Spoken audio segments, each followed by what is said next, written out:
السلام علیکم۔ Novel Naml by نمرہ احمد کی یہ قسط نمبر 49 ہے۔ ممکن نہیں ہے مجھ سے یہ طرز منافقت، دنیا تیرے مزاج کا بندہ نہیں ہوں میں۔ نیا گھر کسی نے بھی نہیں دیکھا تھا، نہ فارس نے دکھانے کی پیشکش کی تھی۔ وہ بس یہی کہے جا رہا تھا کہ جمعے کو ہم نے شفٹ ہونا ہے۔ انیکسی گویا بکھری پڑی تھی، ہر طرف گتے، کارٹن، بیگز، سامان کے ڈھیر۔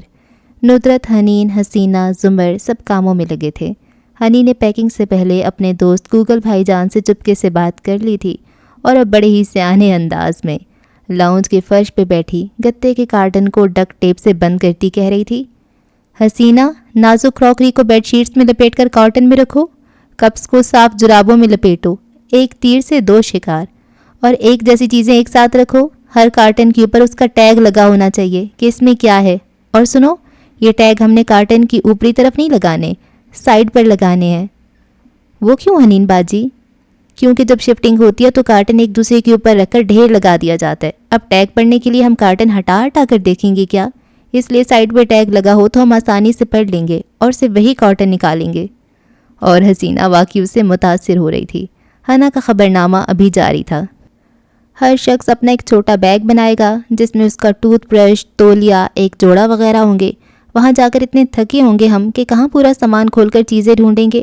سو پہلے دن رات کا الگ سامان سب کے پاس ہونا چاہیے۔ وہ اونچی آواز میں کہہ رہی تھی۔ ندرت برتن پیک کرتی ہوئے بار بار اسے ایک گھوری سے نوازتیں اور طنز کرتیں۔ شکر ہے تمہیں بھی کچھ پتہ چل گیا۔ یہ الگ بات ہے کہ اندر سے وہ بہت خوش تھیں، لیکن ابھی ماؤں کی وہ قسم پیدا نہیں ہوئی جو غیر شادی شدہ بیٹیوں کی تعریف ہر وقت ان کے منہ پہ کرے۔ اور حنین نے پہلی دفعہ محسوس کیا تھا کہ اسے اس گھر کو چھوڑنے کا غم ہاشم کی ہمسائیگی چھوڑنے سے زیادہ تھا۔ اتنا دل لگا کر اس گھر کو صاف کیا تھا، اب چھوڑ دیں، ماموں بھی نہ۔ ایک شکوہ کناں نظر اوپر ڈالی جہاں سے فارس سیڑھیاں اترتا آ رہا تھا۔ منہ میں کچھ چباتے ہوئے وہ سویٹر اور جینز میں ملبوس تیار لگ رہا تھا۔ زمر جو صوفے پہ بیٹھی ایک کارٹن پیک کر رہی تھی، نظر اٹھا کر پہلے اسے دیکھا اور پھر حسینہ کو ذرا سا اشارہ کیا۔ چائے؟ وہ میں اپنی ممانی کے ساتھ پیوں گا، مسکرا کر کہتا باہر نکل گیا۔ زمر ذرا سی چونکی، یہ مسز کاردار کے پاس کیوں جا رہا ہے؟ شاید وہ اونچا سوچ رہی تھی، اس لیے ساتھ ویل چیئر پہ بیٹھے بڑے ابا ہلکا سا بولے، وہ ان کے ساتھ اس گھر کو بیچنے کی ڈیل کرنے جا رہا ہے۔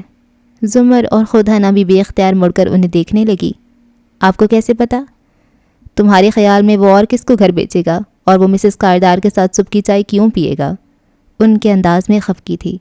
زمر خاموشی سے اٹھی اور ان کا کوٹ اور مفلر لائی۔ ٹوپی وہ اوڑے ہوئے تھے، اس نے ان کو کوٹ پہنایا، مفلر لپیٹا اور ویل چیئر باہر لے آئے۔ ہمیں بات کرنی ہے ابا، سو واک پہ چلتے ہیں، میں واک کروں گی اور آپ بات۔ جواہرات ڈائننگ ہال سے نکل ہی رہی تھی اور احمر کو ہدایات دے رہی تھی جب اس نے دیکھا جیبوں میں ہاتھ ڈالے فارس مسکرا کر چلا آ رہا ہے، اور وہ ایسے کب مسکراتا تھا؟ احمر کو اس نے دور سے ہی ہاتھ ہلا دیا، اس نے بھی سر کے خم سے جواب دیا اور اندر چلا گیا۔ جواہرات آگے آئی اور بہت پیار سے فارس کہتی ہوئی اسے گلے سے لگایا اور پھر اس کی کوہنی میں بازو ڈالے اس سے لیے چلنے لگی۔ مجھے دیکھ کر کتنی خوش ہوئی ہیں آپ، میری آنکھیں بھر آئیں۔ وہ ہلکا سا ہنستی۔ جب دونوں اس کی کھڑکی کے ساتھ ترچھی رکھی دو کرسیوں پہ بیٹھ گئے تو جواہرات مسکرا کر مخاطب ہوئی، اگر تو تم اپنی بیوی کے بارے میں مجھ سے باز پرس کرنے آئے ہو تو میں نیکسی بیچنا چاہتا ہوں، خریدیں گی؟ جواہرات لمحے بھر کو بالکل شاکڈ ہو گئی، پھر جلدی سے سیدھی ہوئی۔ مگر کیوں؟ پیسے چاہیے، 2 دفعہ نوکری سے نکالا گیا ہوں، اب کوئی تیار نہیں مجھے جاب دینے کے لیے، کاروبار شروع کرنا چاہتا ہوں، شاید کراچی چلا جاؤں، شاید ملک سے باہر، آپ بتائیے کتنے میں خریدیں گی؟ اور جواہرات کی آنکھیں چمک اٹھیں، وہ ان کی زندگی سے جا رہا تھا، دور، بہت دور، اور وہ گھر جو اس کی ضد تھا وہ اب اس کو ملنے والا تھا۔ مارکیٹ پرائس پہ؟ نہیں آنٹی، مارکیٹ پرائس سے 10% زیادہ۔ بالکل نہیں فارس، وہ نخوت سے پیچھے ہو کر بیٹھتی بولی، مارکیٹ پرائس پہلے ہی بہت زیادہ ہے، اس سے اوپر کوئی نہیں خریدے گا۔ وہ ہلکا سا مسکرایا، اب مارکیٹ پرائس سے 20% زیادہ۔ جواہرات کے ابرو استحجاب سے اٹھے۔ فارس، اتنی قیمت نہیں ہے اس جگہ کی کہ 30% زیادہ۔ وہ جتنا احتجاج کرتی وہ اتنی قیمت بڑھاتا جاتا۔ جواہرات نے خفگی سے اسے دیکھا، ساری خوش خلقی انکا ہوئی۔ اور اگر میں خریدوں ہی نہ، ہماری 4 دیواری کے اندر کی عمارت تم کسی اور کو تو نہیں بیچ سکتے؟ میں جس کو بیچوں گا وہ کوئی فقیر نہیں ہوگا، آپ جیسا دولت مند اور شان و شوکت رکھنے والا ہوگا۔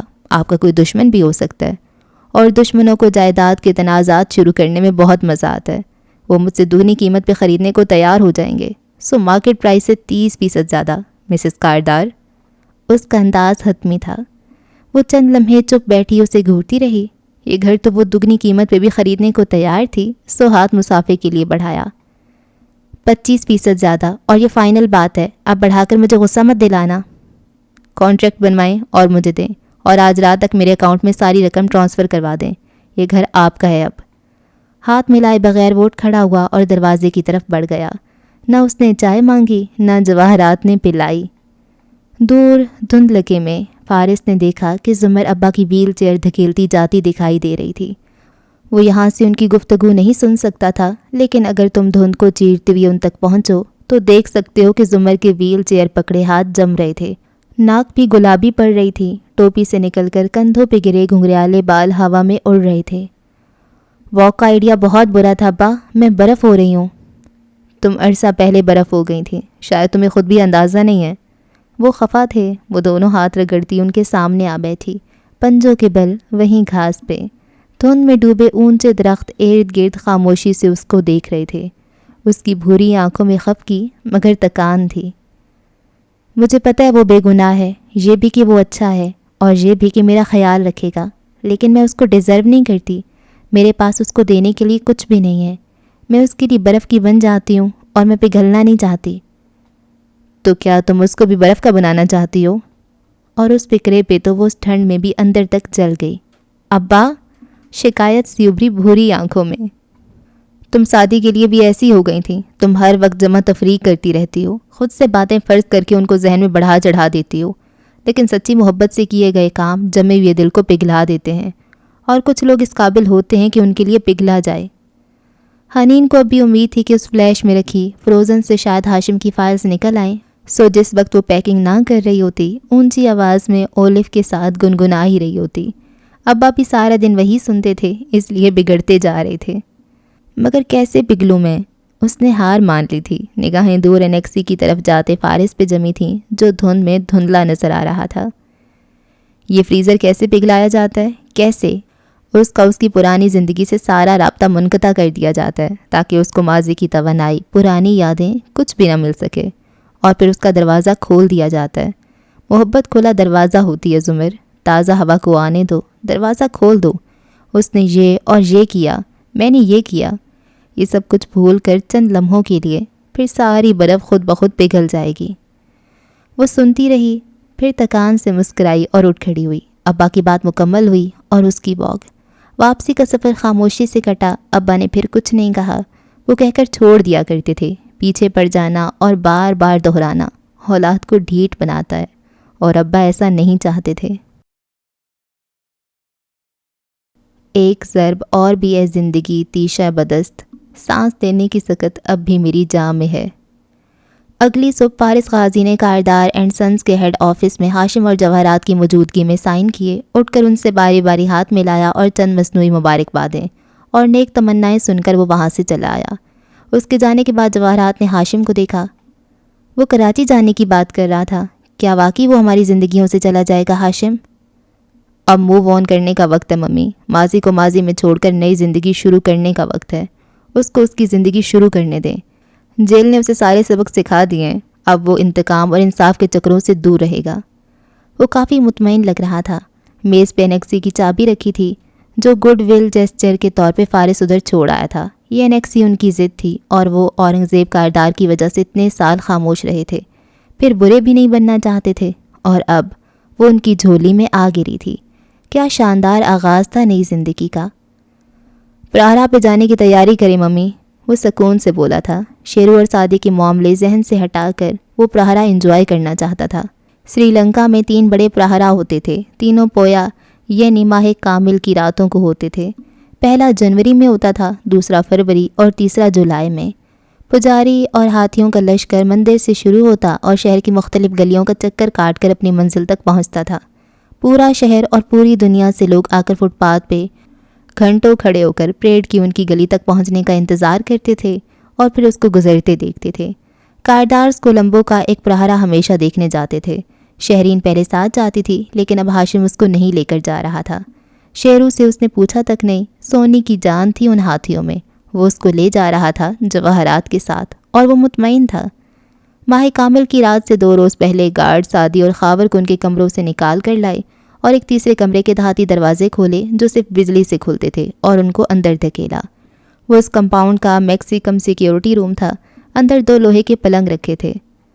بہت جلد تم لوگوں کو اس جگہ سے منتقل کیا جا رہا ہے، تب تک تم ادھر رہو گے، حیران سے سعدی کو بتایا گیا تو وہ فوراً خاموش کھڑی میری کو دیکھنے لگا جیسے بہت شاکڈ ہوا ہو۔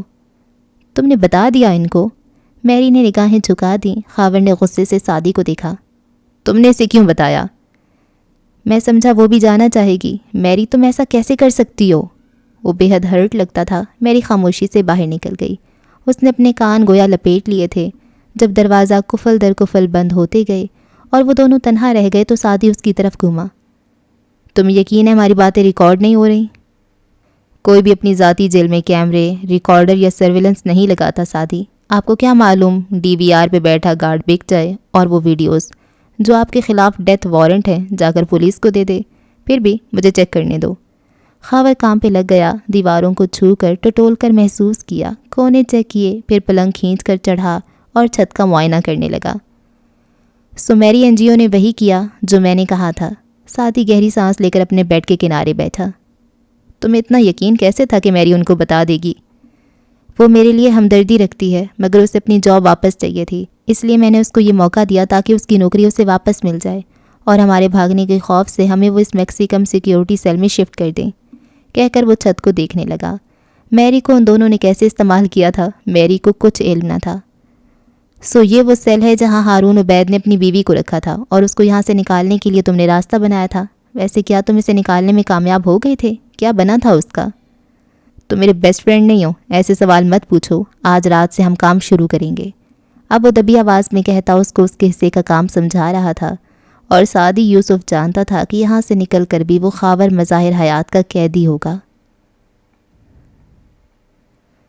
درپیش صبح و شام یہی کشمکش ہے، اب اس کا بنوں میں کیسے کہ اپنا نہیں ہوں میں۔ فارس قاضی اس رات جس وقت انیکسی پہنچا پورا گھر برہنہ برہنہ سا لگتا تھا۔ خالی دیواریں، سامان کے پیک شدہ ڈھیر، کارٹن، زمر کے سٹڈی کم نئے کمرے کے دروازے پہ رک کر اس نے دستک دی، پھر اسے دھکیلا۔ وہ اپنے صوفہ کم بیڈ پہ بیٹھی جو زمین سے 2 بالش تھی اونچا تھا، فائل سامنے پھیلائے نوٹ بک پہ کچھ لکھ رہی تھی۔ بال جوڑے میں بندھے تھے اور ایک لیٹ جھک کر کاغذ کو چھو رہی تھی۔ آہٹ پہ بھوری آنکھیں اٹھائیں تو اسے چوکھٹ میں کھڑے دیکھا۔ آ جاؤں؟ جینز کی جیبوں میں ہاتھ ڈالے کھڑا، وہ سنہری آنکھیں اس پہ جمائے ذرا سا مسکرایا تھا۔ تمہارا گھر ہے، آؤ یا جاؤ؟ وہ دوبارہ سر جھکا کر کام کرنے لگی۔ فارس دروازہ بند کر کے اندر آیا اور اس کے ساتھ بیٹھا۔ اب یہ میرا نہیں رہا، میں نے بیچ دیا۔ تمہارے اپنے فیصلے ہیں فارس، کسی کو کیا اعتراض ہوگا؟ فارس خاموش رہا۔ یہ اس کی ماں کا گھر تھا، اس کی عمر گزری تھی اس میں، زرتاشا کے ساتھ گزرا وقت، اچھی بری یادیں۔ لمحے بھر کے لیے وہ سب سوچنے لگا، پھر سر جھٹک کر زمر کو دیکھا۔ کافی پیو گی؟ وہ سر جھکائے ذرا سا مسکرائی۔ واہ فارس قاضی، آج آپ میرے لیے کافی بنائیں گے؟ اور چہرہ اٹھایا۔ شیور، تھینکس، میری کافی میں چینی مت ڈالنا اور کافی زیادہ ہو۔ اب وہ ٹیک لگا کر بیٹھ چکا تھا۔ زمر کی مسکراہٹ غائب ہوئی۔ 1 منٹ، ہم اسے کون کافی بنا رہے؟ زمر بی بی، ابھی میں اتنا زن مرید نہیں ہوا کہ رات کے 11:30 بجے اپنی بیوی کے لیے کافی بناؤں، اس لیے آپ بنائیں گی۔ وہ کبھی نہ اٹھتی مگر اس نے اسے آپ کہا تھا، عرصے بعد اچھا لگا تھا۔ بظاہر کاغذ پٹخ کر اٹھی۔ صرف اس لیے بنا رہی ہوں کیونکہ میرا اپنا دل چاہ رہا ہے۔ تھوڑی دیر بعد وہ 2 بھاپ اڑاتے کپ لیے اندر داخل ہوئی، ایک اسے تھمایا اور دوسرا خود لے کر ساتھ بیٹھی۔ فارس اکڑو انداز میں بیٹھا تھا اور وہ پیر اوپر سمیٹ کر دیوار سے ٹیک لگائی ہوئی تھی۔ دونوں اپنی سوچوں میں گم گھونٹ گھونٹ کافی پینے لگے۔ کل ہارون عبید کی چائے پہ مدعو ہے ہم۔ یہ دعوت تمہاری گرل فرینڈ نے دی ہے یا اس کے باپ نے؟ وہ ہلکا سا ہنس دیا اور کافی کا گھونٹ بھرا۔ وہ میری گرل فرینڈ نہیں ہے۔ اوہ سوری، مجھے بھول گیا، تمہاری کوئی گرل فرینڈ کیسے ہو سکتی ہے؟ تمہارے تو 32 اہل باعث تھے نا؟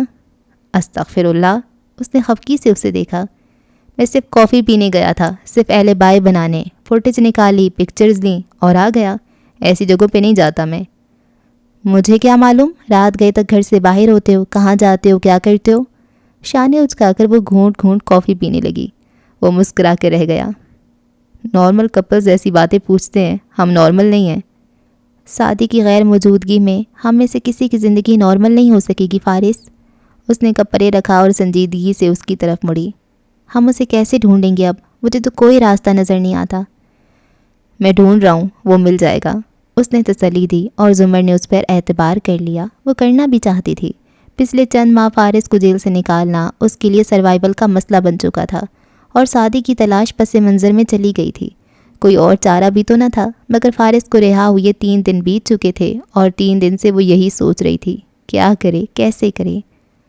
ہارون عبید کی چائے تمہارے حلق سے اتر جائے گی، یہ جانتی ہوئی کہ اس کا ہاتھ ہے اس سب میں۔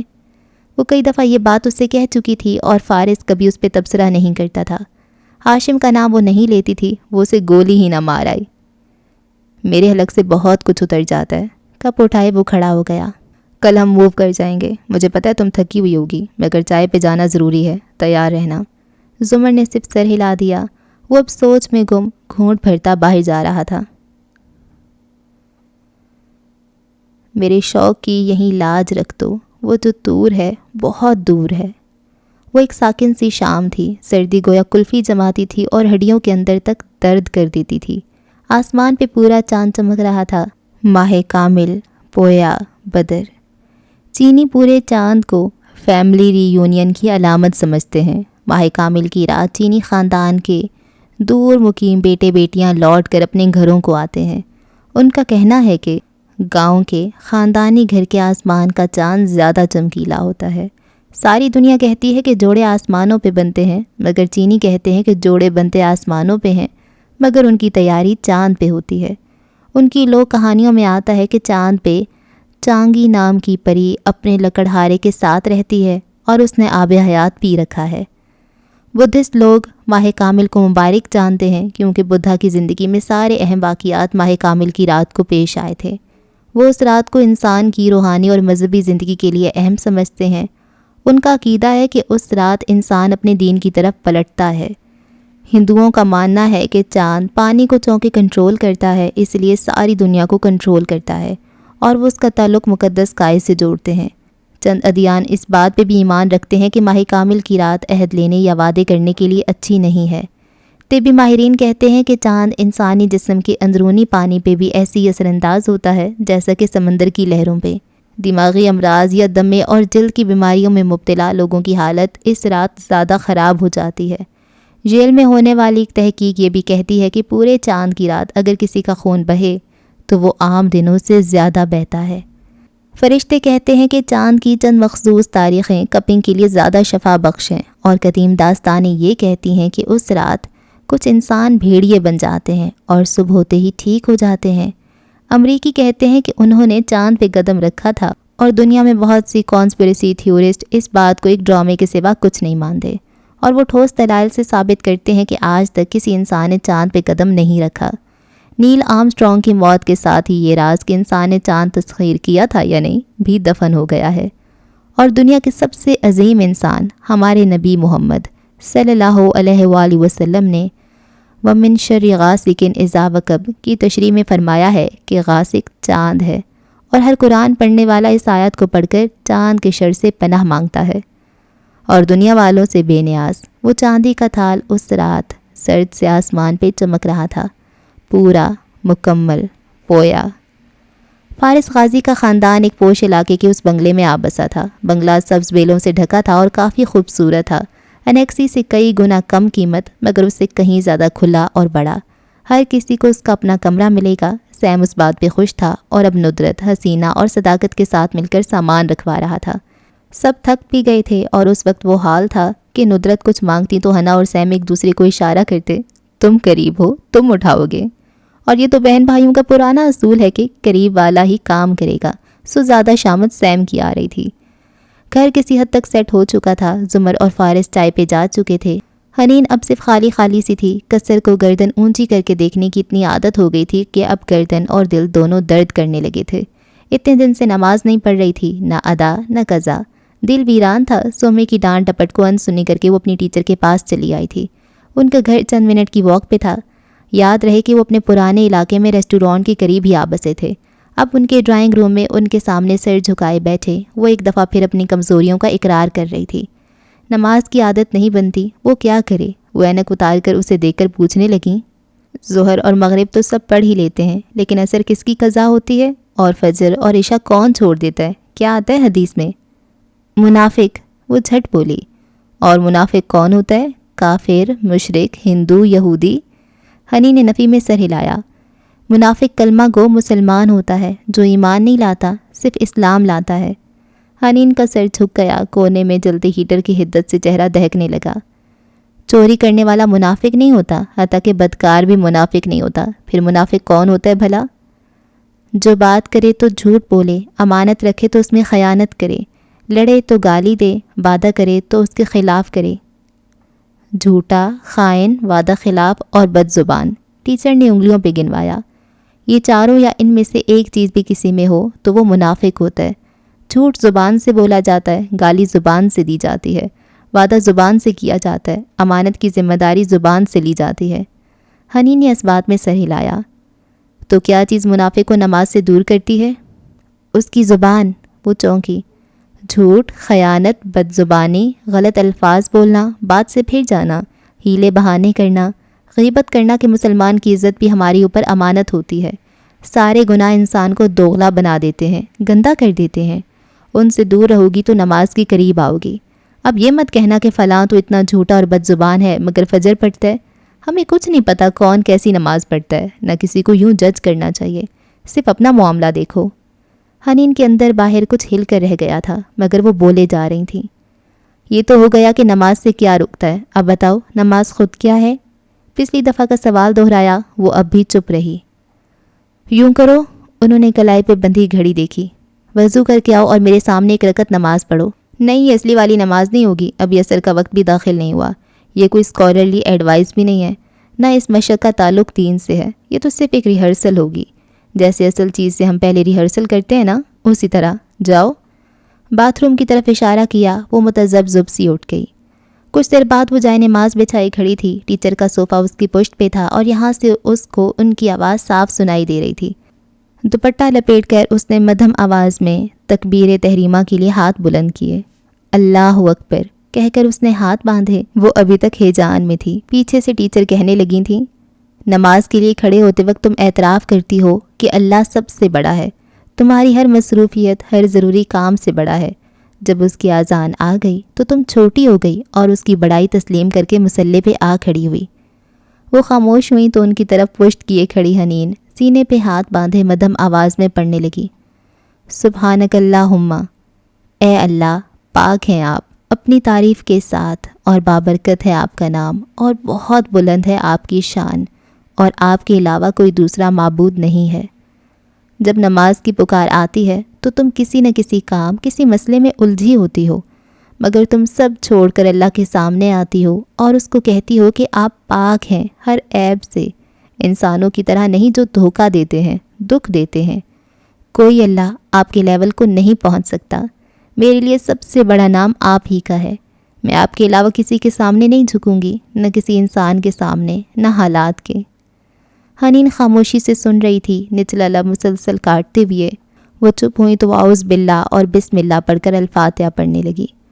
سب تعریف اللہ کے لیے ہے جو رب ہے دونوں جہانوں کا، وہ رحمان ہے، رحیم ہے۔ وہ ٹھہری۔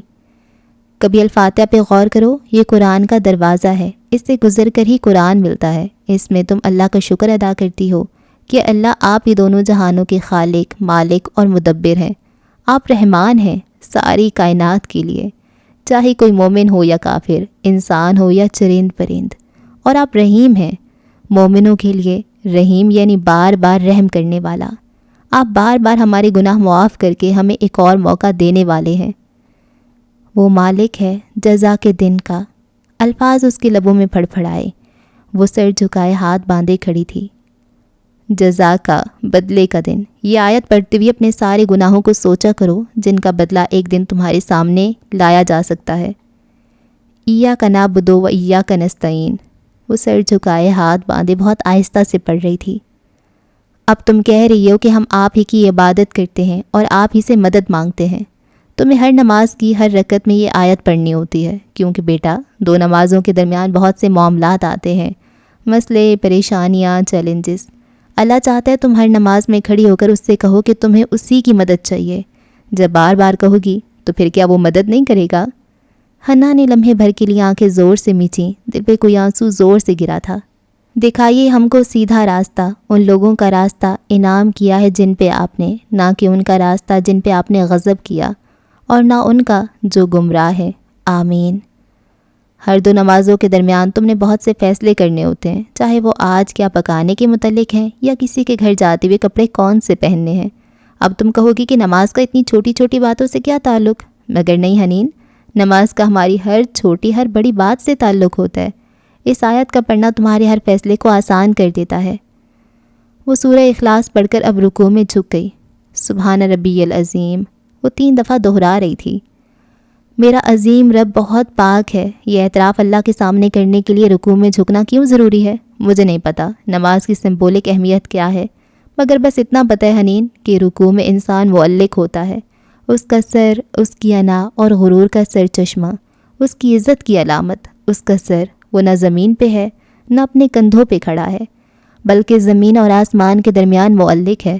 ایسے بھی تو حالات آتے ہیں نا زندگی میں جب ہم بالکل معلق ہوتے ہیں، تو ایسے وقت میں بھی یہ احساس ہونا کہ میرا عظیم رب بہت پاک ہے، یعنی وہ سب سے اوپر ہے اور وہ آپ کو دوبارہ سیدھا کھڑا کر دے گا۔ یہ بات ہمیں ہر روز ازسرنو یاد کرنے کی ضرورت پڑتی ہے۔ وہ بہت ضبط اور تحمل سے دوبارہ سیدھی کھڑی ہوئی۔ سمیع اللہ لمن حمدہ، ربنا لک الحمد۔ سن لیا اللہ نے اس شخص کو جس نے اس کی تعریف بیان کی۔ اے ہمارے رب، سب تعریف آپ ہی کے لیے ہے۔ اور سیدھا کھڑا ہوتے تمہیں یہ یقین دہانی ہوتی ہے کہ جو تم کہہ رہی ہو وہ اللہ سن رہا ہے اور اللہ اس کی قدر کرتا ہے۔ وہ تمہیں سمجھتا ہے، تمہاری ہر چھوٹی سے چھوٹی بات کو سمجھتا ہے، اور اگر کوئی ایسا دوست مل جائے انسان کو تو اسے اور کیا چاہیے ہوتا ہے۔ ہنی نے پھر زور سے آنکھیں میچ کر کھولیں، نمی ضبط سے اندر ہی اندر اتار دی اور نیچے جھکی، گھٹنے زمین پہ لگائے، ہاتھ پھیلا کر سجدے کی جگہ پہ رکھے اور پیشانی ٹیکتے ہوئے مدھم آواز میں بولی، سبحان ربی الاعلیٰ، پاک ہے میرا برتر رب۔ سجدے کے استغفارات پڑھتے ہوئے تمہیں چاہیے کہ اپنے گناہوں کو یاد کرو، مگر اس امید کے ساتھ کہ وہ تمہارا رب ہے اور وہ بہت بلند ہے، انسان کی طرح دل میں بغض نہیں رکھتا۔ تم معافی مانگو گی تو معاف کر دے گا، کیونکہ صرف وہی معاف کر سکتا ہے۔ وہ غافر ہے، گناہوں کو ڈھانپنے والا، خاموشی سے ان کو ڈھانپ دے گا، لوگوں کو نہیں بتائے گا۔ تم اس سے کہو گی کہ کسی کو مت پتہ چلنے دیجیے گا، تو وہ نہیں پتہ چلنے دے گا کسی کو، اس سے کہہ کر تو دیکھو۔ سجدے میں ماتھا ٹیکے بھی اس نے بہت بردار سے گلے تک آئے آنسو اندر اتارے۔ وہ بہت مضبوط ہے، ایسے تو نہیں جذباتی ہوگی۔ پھر اللہ اکبر کہتی اٹھ بیٹھی، پھر دوبارہ سجدے میں گئی۔ اور تم نے کبھی سوچا حنین، سجدے کے استغفارات میں معافی بھی ہے اور حمد بھی؟ حمد یعنی تعریف اور شکر۔ سو جہاں تم اپنی ساری انا، غرور بھلا کر اللہ کے سامنے اپنے ہی قدموں کے لیول پہ اپنا سر رکھتی ہو، وہاں تم صرف معافی نہیں مانگ رہی ہوتی، بلکہ شکر بھی ادا کر رہی ہوتی ہو۔ تمہاری بری عادتیں چھڑوانے کا شکر، پرانے گناہ ڈھانپنے کا شکر، تمہیں دنیا کی ہر نعمت دینے کا شکر، اور تمہیں اپنے سامنے سجدہ کرنے کی توفیق دینے کا شکر۔ یہ ہر کسی کو نہیں ملتی اور آسانی سے نہیں ملتی۔ حنین اٹھ گئی، ضبط سے چند گہرے سانس لیتے اس نے خود کو نارمل کر لیا اور سر جھکائے بیٹھی ہوئے التحیات پڑھنے لگی۔ التحیات للہ والصلوات والطیبات، میری ساری قولی، بدنی اور مالی عبادات صرف اللہ کے لیے خاص ہیں۔ اے نبی، آپ پہ اللہ تعالیٰ کی رحمت، سلامتی اور برکتیں ہوں، اور ہم پر اور اللہ کے نیک بندوں پر بھی سلامتی ہو۔ میں گواہی دیتی ہوں کہ نہیں کوئی معبود سوائے اللہ کے، اور محمد صلی اللہ علیہ وآلہ وسلم اللہ کے بندے اور رسول ہیں۔ تم اب سلامتی بھیجتی ہو اللہ کے نبی صلی اللہ علیہ وآلہ وسلم پہ، اور تم ان کو گویا مخاطب کر کے کہتی ہو، سلام ہو آپ پہ یا نبی صلی اللہ علیہ وآلہ وسلم، کیونکہ یہ وہی نبی صلی اللہ علیہ وآلہ وسلم ہی ہیں جنہوں نے تمہیں نماز سکھائی ہے۔ یہ وہی ہیں جو تمہارے لیے معراج پہ بار بار واپس گئے تھے اور نمازوں کی تعداد کم کرائی تھی۔ یہ وہی ہیں جو اپنی آخری سانس تک فرماتے رہے تھے، نماز نماز نماز۔ یہ وہی ہیں جو 23 سال تمہارے لیے ہر کسی سے لڑے تھے، تمہارے لیے انہوں نے سٹینڈ لیا، تمہارے لیے وہ روئے، اور روز قیامت بھی تمہارے لیے، تمہاری امت کے لیے آواز بلند کریں گے۔ اور ہم لوگ کہتے ہیں فلاں چیز صرف سنت ہی تو ہے، فرض تھوڑی ہے، اور حدیث کا کیا ہے، پتہ نہیں سچ ہو یا نہ ہو۔ اور یہ بہت تھا، حنا کے لیے اتنا بہت تھا، اس کے آنسو ٹپ ٹپ گرنے لگے، گرم پانی سے چہرہ بھیگنے لگا۔ پھر تم درود پڑھتی ہو، محمد صلی اللہ علیہ وآلہ وسلم پہ درود اور سلام بھیجتے، ان کے اور ان کے آل کے لیے برکت کی دعا کرتے۔ تم ایک دم سے ابراہیم علیہ السلام کا ذکر کر دیتی ہو، ایک دم سے، اچانک سے۔ ہمارے درود کا حصہ ابراہیم بن جاتے ہیں۔ کون تھے ابراہیم؟ وہ جنہوں نے وفا کا حق ادا کیا تھا، وہ جن کے پاس قلب سلیم تھا، وہ جو کسی اور کے سامنے نہیں جھکے، بھیڑ چال کا حصہ نہیں بنے، اپنی عقل استعمال کی، اپنا اللہ خود ڈھونڈا، اور جب ڈھونڈ لیا تو اس کو کھویا نہیں۔ انہوں نے نہیں کھویا تو تم نے کیسے کھو دیا؟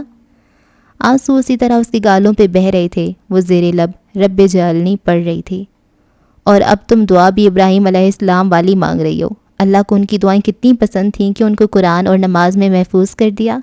تم کہہ رہی ہو، اے میرے رب مجھے بنائیے نماز کا پابند، اور میری اولاد کو بھی، اے ہمارے رب، اور ہماری دعا قبول فرما، اے ہمارے رب مجھے معاف کر دیں، اور میرے والدین کو بھی، اور تمام مومنوں کو حساب کے کھڑے ہونے کے دن۔ وہ اب دائیں بائیں چہرہ گھما کر سلام کہہ رہی تھی، پھر اس نے چہرہ سامنے ہی کیے رکھا، پیچھے نہیں موڑا، وہ آنسوؤں سے بھیگا تھا۔ اگر نماز سمندر ہے تو میں تمہارے ساتھ ایک قطرہ ہی شیئر کر پائی ہوں، اس کا مطلب اس کی پابندی کے ساتھ ہی کھلتا جائے گا تمہارے اوپر، لیکن اگر تم اس کا مطلب سمجھ جاؤ تو یہ تمہارے اوپر آسان ہو جائے گی۔ تم اس کا انتظار کرو گی، کیونکہ تمہارے پاس ہر نماز میں اللہ سے شیئر کرنے کے لیے بہت کچھ ہوگا، تمہیں اس میں مزہ آنے لگے گا۔ یہ اللہ سے بات کرنا ہے۔ یہ معراج پہ عطا کی گئی تھی رسول اللہ صلی اللہ علیہ وآلہ وسلم کو۔ معراج پہ وہ اللہ سے ہم کلام ہونے گئے تھے۔ ہم تو نہیں جا سکتے آسمانوں پہ، ہم تو طور پہ بھی نہیں جا سکتے، تو ہمارے شوقی کلام کی لاج اللہ نے نماز کے ذریعے رکھ لی۔ ہمارا طور، ہماری معراج، ہماری نماز ہے۔ اس کی عادت پکی ہونی چاہیے، کیونکہ اگر ہم اپنے بچوں کو نماز کے لیے ویسے نہیں اٹھاتے جیسے اسکول کے لیے اٹھاتے ہیں، تو ہم ان کو ساری عمر کے لیے اندھے کنویں میں دھکیل دیتے ہیں۔ سردی ہو یا گرمی، بچہ تندرست ہے یا بیمار، اسے پیار سے پکارنا پڑے یا کان سے پکڑ کر بستر سے کھینچ کر نکالنا پڑے، اسے اٹھایا جانا چاہیے۔ اسکول کے لیے اٹھاتے تو ہمیں ان کو سوتے دیکھ کر ترس نہیں آتا، پھر نماز کے لیے اٹھاتے وقت کیوں آ جاتا ہے؟ وہ آہستہ آہستہ بولتی تھیں، بول بول کر نہیں تھکتی تھیں۔ حنا دھیرے سے اٹھی، جائے نماز طے کی اور واپس کرسی پہ آ بیٹھی۔ گلابی آنکھوں کے ساتھ سر جھکائے وہ بولی تھی، ابھی جوش تازہ ہے، گھر جا کر پھر سب پرانا ہو جائے گا، نماز پڑھ لوں گی، مگر قائم کیسے رکھوں گی؟ ساری مسلمان قوم ایک ہی پیر کی مرید ہے، اور وہ ہے ڈنڈا۔ کہتے ہیں آسمان سے اتریں 4 کتابیں اور 5واں اترا ڈنڈا۔ ہنی نماز کی عادت 7 سال کی عمر میں نہیں ڈالی جائے تو 21 سال کی عمر میں تم بغیر ڈنڈے کے اسے نہیں ڈال سکتی۔ صرف 2 ماہ کے لیے اپنے اوپر ڈنڈا رکھو، ساری عمر کی نماز پکی ہو جائے گی، لکھ کر رکھ لو۔ مگر اس عمر میں امی کی ڈانٹ سے نہیں ڈرتی، نہ ان کے جوتے سے۔ تمہیں اپنا ایک نماز نگہبان بنانا پڑے گا۔ نماز نگہبان؟ وہ حیران ہوئی۔ ہاں، اپنی کسی ایسی جاننے والی لڑکی کو اپنا نگہبان مقرر کرو جو تمہاری بیسٹ فرینڈ نہ ہو، اس سے اتنی بے تکلفی نہ ہو کہ وہ تمہیں رعایت دے۔ کوئی ٹیچر ہو، کوئی بڑی لڑکی ہو جس کا تم سے ذرا ریزروڈ اور ادب والا رشتہ ہو، اس سے تم کہو گی کہ وہ تم سے روز پوچھے کہ آج تم نے کتنی نمازیں پڑھیں؟ یوں تو میں اس کے ڈر کی وجہ سے پڑھوں گی، نیت میں تو کھوٹ آ جائے گا۔ واہ ابلیس واہ! انہوں نے مسکرا کر گہری سانس لی۔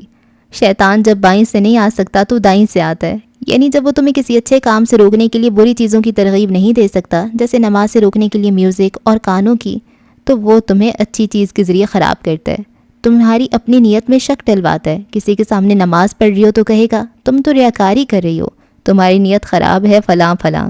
اس سے تم پریشان ہو جاؤ گی اور عبادت کی لذت ختم ہو جائے گی۔ انہوں نے لمحے بھر کا توقف کیا۔ بچہ نماز نہ پڑھے تو اسے سمجھانے، ڈانٹنے، پھر مارنے تک کا حکم ہے، تو بچہ پھر کیوں پڑھے گا؟ ماں باپ کے ڈر سے نا؟ تو کوئی بات نہیں، کسی کے ڈر سے تو پڑھے گا، عادت بنے گی، بڑا ہوگا تو خود سمجھ جائے گا۔ تم بڑی ہو مگر ابھی نماز میں گرو نہیں کیا تم نے، آہستہ آہستہ کرو گی، پھر اللہ کا ڈر آتا جائے گا۔ سوہنین، اچھی عادتیں ڈالنے کے لیے کوئی ڈنڈا ملے یا کوئی انسپریشن ملے وہ لے لینی چاہیے۔ تم اللہ کے لیے یہ کر رہی ہو نا؟ بات حنین کی سمجھ میں آ گئی تھی۔ بہت عرصے بعد اس کے ذہن نے فجر کی نیند کا تریاق ڈھونڈ لیا تھا۔ زندگی کے بارے میں ایک خیال یہ بھی ہے، آج زندہ رہنے سے جان دینا آسان ہے۔ ماہ کامل کولمبو کے آسمان پہ بھی دمک رہا تھا۔ شام گہری ہو رہی تھی۔ ہوٹل اسٹریٹ کے اوپر واقع تھا۔ اونچی سی عمارت شان سے کھڑی تھی اور پوری اسٹریٹ اس وقت آہستہ آہستہ رش سے بھر رہی تھی۔ لوگ فٹ پاتھ کے کناروں پہ آ کر بیٹھنے لگے تھے۔ جوش و جذبے سے بھرپور چند گھڑیاں انہیں گزارنی تھی، پھر پرہرا اپنے سفر طے کرتا مختلف گلیوں سے ہوتا ادھر آنا تھا۔ ایش گرے سوٹ میں ملبوس تازہ دم اور وجیح ہاشم اپنے سیل فون کے بٹن دباتا ہوٹل کی لابی میں بیٹھا تھا۔ قریب میں اس کے 2 سوٹ میں ملبوس کارڈز مستعد کھڑے تھے۔ ہاشم گاہے بگاہے گھڑی پہ نظر دوڑاتا، گویا وہ انتظار میں تھا۔ نیچے تہخانے کا میکسیکم سیکیورٹی سیل خاموش پڑا تھا۔ میری نے کھانا لا کر رکھا اور خاموشی سے باہر نکل گئی۔ اس کے جاتے ہی وہ دونوں تیزی سے اٹھ کھڑے ہوئے۔ اب 1 گھنٹے بعد چائے کے لیے آئے گی، ہمارے پاس صرف 1 گھنٹہ ہے۔ خاور آگے بڑھا اور سعدی کے ساتھ مل کر پلنگ اٹھا کر دوسرے کی اوپر رکھا۔ اب دونوں اس کی اوپر چڑھے، یہاں تک کہ خاور کے ہاتھوں نے چھت کو چھو لیا۔ وہاں ایک تیز روشنی والا لائٹ فکسچر لگا تھا۔ اس کی پلیٹ کے نٹ وہ رات کو ہی ڈھیلے کر چکے تھے۔ اب کانٹے سے جو چاولوں کے ساتھ آیا تھا ذرا سا گھمایا تو کیل پیچ علیحدہ ہو گئے اور پلیٹ ہاتھ میں آ گئی۔ کیا کسی کو اس راستے کے بارے میں علم نہیں ہے؟ سعدی نے بے چینی سے پوچھا۔ یہ جیل میں نے ڈیزائن کی تھی، مجھے 20 دن دیے تھے ہارون عبید نے۔ اتنے وقت میں بھی اگر میں یہ راستہ نہ رکھتا تو کرنل خاور نہ ہوتا۔